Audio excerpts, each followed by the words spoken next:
আমার মুত্তাকির খাতা নাম দিয়ে দিব। সুবহানাল্লাহ বলেন। আল্লাহ যদি আপনার আমার নামটা মুত্তাকির খাতায় দেয়, তাহলে আপনার আমার কোনো ভয় আছে? টেনশন আছে? ভীতি আছে? আমরা যারা মুমিন, আমাদের জীবনের মালিক কে? আমাদের মরণের মালিক কে? এ আসমান কার? জমিন কার? আমরা মানব সৃষ্টি কার? সব আল্লাহর। বিশ্বাস হয়? হয়? কথা বলেন, সব আল্লাহর বিশ্বাস হয়? সব আল্লাহর এই বিশ্বাস যদি আপনার ভিতরে থাকে, আমি আপনাদের কাছে জানতে চাই যে আল্লাহ পাক কোরআন দিলেন আপনার আমার হেদায়েতের জন্য। যেই কোরআনের পথ অনুকরণ করলে আপনি আমি মুত্তাকি হব।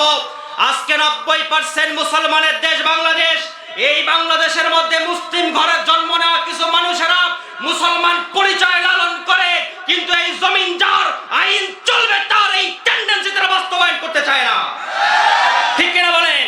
মুসলিম পরিচয়ে যারা এরকম চিন্তা ভাবনা নিজের অন্তরে রাখে, এরা মুসলমান নয়, এরা 100% নির্ভেজাল কাফের। ঠিক কিনা বলেন?